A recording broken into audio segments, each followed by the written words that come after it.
जी कतूनको दे ټیم کې تاسو کته شي چې مونږه چیمبر چیرمن ډیسټریکټ پېښور انجمن تاجران چیرمن مونږ سره موجود دی شوکت ریحان صاحب نو دوی سره مونږه د موجوده حالات باره کې هم خبرې کوو او رمضان آمد دی د مهنګای باره کې به هم دوی سره خبرې کوو چې د بازار څه پوزیشني او کم چې دا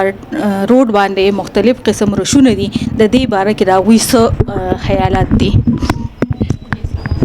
وعلیکم السلام بیٹا. سر ټول لومبه حکومتونکو ته تاسو خپل باندې مکمل تعارف وکړي او بیا چې دا کم رمضان را روان دی د مهنګای چې کم صورتحال روان دي د بازار چې کم صورتحال دي پای باندې خپل خیالات بیان کړي. زمان نامه جی شوکت چیرمین انجمن تاجران ڈسٹرکٹ پشاور. سر چونکه رمضان ته تقریبا 15-16 ورځې به پاتې وي نو د بازار کې چې دا کم شی خوردنوش ملاویږي یا داسې نور کم سیزونه ملاویږي دا غي خپل باقاعده ریټ راځي هغه ریټ تاسو ته ملو شوی دی یا نه دی ملو شوی دا غي باره کې تاسو سوایي جی. زما بچه دا دوی مونږ سره باوند دي انتظامیه ما تاسو چې زمونږ انتظامی افسر دی ټیم کې ښه انسان دی زما خو لړ په کنټرول کې غني زما د جواب په کنټرول کې کیږي نه نو دا دوی مونږ سره هر میاش باوندې چې دوی به هر میاش پرایس ریو کمیټه اجلاس راغواړي هر میاش په نوې پرایس لیست ورکړي لیکن بدقسمتۍ نه پوره کال کې به دوی نه ورکړي اوس زما وینه دا ریکوست چې 15 ورځې پاتې شوي ته د پرایس ریو کمیټه اجلاس راغواړه مناسب ریټونه ورکړه د هغې نه بعد چې مونږ تاسو سره کینو یو لایمل به جوړ کړو یو کوارډینیشن کمیټي به جوړه کړو چې دوی په هغه طریقه به ځو چې څوک جایز کوي هغه اپریشیټ کول غواړي چې څوک ناجایز کوي هغه له سزا ورکول غواړي. په مودي صاحب چې کوم دی نو هغوی د زموږ مسلمانانو دپاره باقاعده اعلان کړی دی چې په رمضان کې به هغوی ته یو پیکیج ورکړل کېږي 50% پیکیج به هغوی ته ورکړي. بچې زمونږ بدقسمتي خو دقه ده چې زمونږ هم ګاونډي ملک چې هغه په میډیا باندې نوم خلک ډالي د انډیا وزیر اعظم 50% پیکیج ورکو مسلمانانو ته د رعایت د رمضان میاشت لپاره. انګلینډ کې نن سټیکر لګېدل په لوی سټورونو کې 40% 45% ګراسري باندې هغوی ولیکل رمضان لپاره دا رعایت دی. داسې دا هر کال لکه یورپ انګلینډ امریکا کینیډا دا هر کال ورکوي. بدقسمتۍ نه زمونږ ملک حکومت چې کوم دی کا زموږ صوبایي حکومت دی او کا مرکزی حکومت دی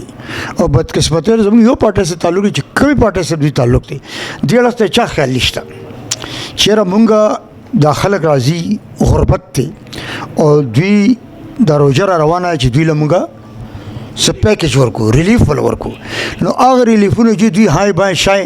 اف بی آر له به ګاډي هلي د کروڑونو روپو نو چې د کروڑونو روپو ګاډي ته هغوی له هلې د هغې چیرمین له نو هغه عوامو غریب عوامو ته ورکړه که نه چې دې روجې کې هغوی ته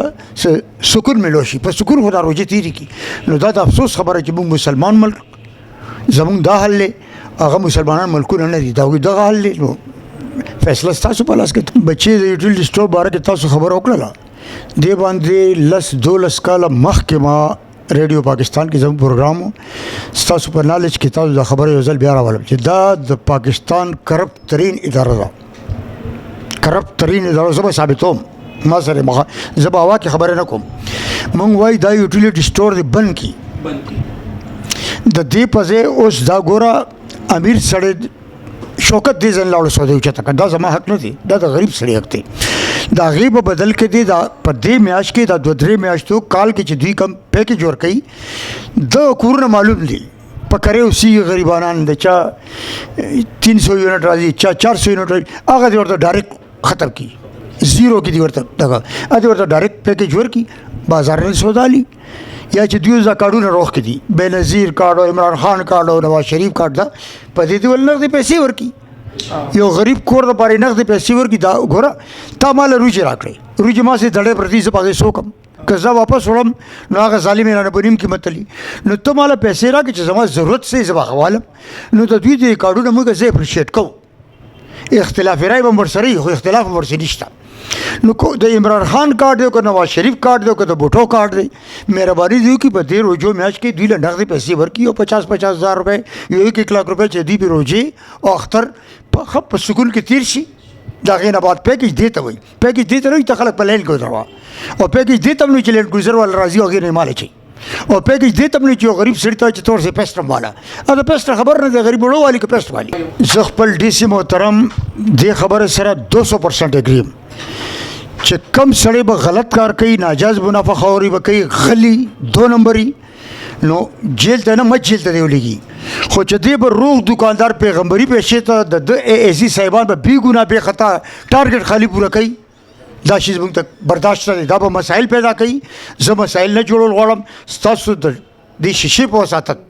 ورته وایم چې دې موږ سره کینی دا زما مشر دی زه کشر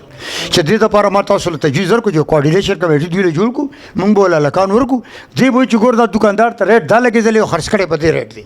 ظالم ته به زه هم ظالم یم دې به ورته وایي او چا شی روغي انسان روغ دی ملک زاهد روغ دی نو دی به ورته روغ وي زه به ورته روغ یم د یو معاشرې حصې وو نو غلط کار کې زه ډي سي صاحب سره ولاړ یم په ناجیزه کار کې خلاف ولاړ یم سر یو طرف ته چې وکتی شي نو د ایشیا خوردونو سره د ماشومانو د کلونو مانګ هم زیات شي په روچه کې د هغې باره کې د ستاسو څه خیالات دي په دې کې د ډزې شوې دا څیزونه هم ملاویږي د ماشومانو دپاره د کلونو پیسټل شانتې کې راغلي دي د هغې باره کې د ستاسو څه خیالات دي زما بچې دا داسې حساب دی چې ما هغه ورځ ډي سي صاحب زمونږ محترم راغلی و چیمبر ته زما خیال دی چې تاسو هم هلته موجود وئ ما هغوی ته ویلي چې ګوره کنټینر راځي د بارودو تاسو ورته تشګیر مادي ویل او کلونی ویل زه ورته بارود ویم ولې چې ما 13 لاشونه اوچت کړي دي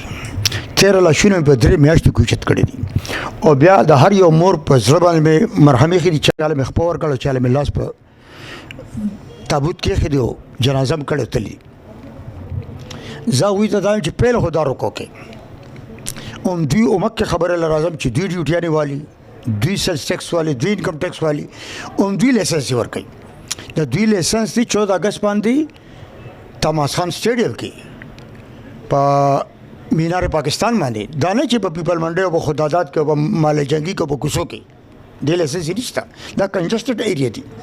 نو پهله ذمہواري خو د کسټم د وی آر د دوی جوړېږي دویمه چې تاسو بچې کومه خبر د کلونو وکړه ورسره نو کلونو هم زه خپل انتظامي مشرانو ته چې مهرباني کوئ دې کې اوس هم تاسو لیټ شئ او نن نه په دې باندې دفعه 144 ولګوئ نن نه مونږ به هغه اپریشیټ کوو مونږ به تاسو ته تعاون کوو چې چرې والا تماچه ده او که اور والا تماچه ده چې کم کې چاته ضرر رسي عام کلونه نه کلونم د یو غریب سړي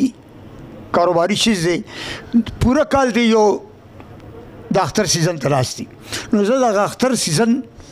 زه ولې اډوانټیج ورکوم خو روژې ته چې څوک سیزن وي د دې مخالفت کوم نو بالکل بېشکه په دې دفعه 144 ولګئ دوی له دې 15 دن ټایم ورکړي چې 15 دن کې دننه دا شیز اوچت کوي که اوچت هم نه کوو نو بیا به خالي په جرمانو دی نه پرېږدي ورسره دې اوچت کړي او په جیلونو کې دې واچي او مالونه دې ثبت کړي هغه ورځ ډي سي صاحب دا خبره هم وکړه چې دا میاشت به د هغې خلکو لپاره یو سخت میاشت وي چې کم خلک تجاوزات کوي نو آیا صرف دغه یو میاشت پر دوی لپاره سخت وي که نه تجاوزاتو خلاف دوی به مسلسل خپل کوشش کوي دې باره کې هم لږ خپل خیالات بیان کیږي بچې مې ډي سي صاحب زمونږ چونکې انتظامي مشري ما ورته هغه ورځ هم ویلې ستاسو مخامخ چې ته د دې ښار مور نو ته به چا سي په مینه پیش راځې چا له به څپېړه ورکوې چا نه به غوږ نیسې څنګه چې د مور کار مونږ هغه ته دا درخواست کوو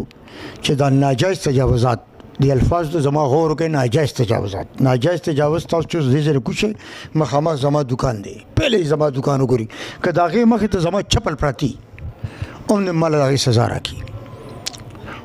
خو دې ماله د هغې شي زما دکاندار له سزا نشي ورکول چې هم د ده ګورمنټ رانه کرایه لي هم د ده ګورمنټ رانه ټرانسفر فیس لي هم د ده ګورمنټ را باندې 3 کاله بعد 25% زیاتوي او دوی بیا په 3 ورځ بعد وایي چې ته خو ناجایزه ناستې ته دې نه پاسه نو دې کې دې پهله دې فرق راولي او ناجایز تجاوز چې تاسو کوم ویلي په دې کې دا د یو میاشت کار نه دی 12 مهینې دې ورسې چېږي مونږ به د شاته ولاړو مونږ به د مرسته کوو عوام دپاره څه پیغام ورکوي عوام له عمدک کې زما سمپل پیغام دی چې د روژې میاشت د عبادت میاشت ده دا فرض کې راځي خو لکه د مونځ غوندې فرض خو نه دی که نه چې په چا کېږي ابه نیسي داسې حجم غني باندې دی نو موږ د روژې باره کې زه خلکو له دا پیغام ورکوم دا پیغام خو پکار چې زموږ علماء حق ورکړي زب سیم زما پیغام بسی لیکن زما پیغام دادی چې دا دې په سکون او په صبر سره څنګه چې الله تعالی زمونږ د خولې د بندېدو څه حاجتمند نه دی نعوذ بالله هغه دا دې دپاره رالېږلي چې په دې کې موږ صبر او شکر وباسو نو زه عوامو کې دکانداران هم راځي تاجر هم راځي عام عوام هم راځي مزدور هم راځي تاسو راځي موږ هم راځو ټولو ته دا وایم چې بھئی د صبر او شکر نه کار والي یو بل د بخښنې کوشش وکړي که ما یو غلطي وکړه نو تاله پکار چې ته مې معاف کړه که تا یو غلطي وکړه چې زه دې معاف کړم د روژې اصل مقصد دا دی او غریب د روژه ماتي ټایم کې د خپل ځان نه د غریب خیال وساتو که نور وس وسله کې چې یو کجوره خو په لاس کې ورکو که نه نو دا ټول نه لوی د روژې اهمیت دی د روژې مقصد دا دی دا نه دی چې خالي مو خولې ته کوریې چوري خوله بند دی جی دا موږ سره چیرمین انجمن تاجران موجود و هغوی خبرې تاسو واورېدې کیمرامین طفیل احمد سره رینا ګل پیام خیبر پیښور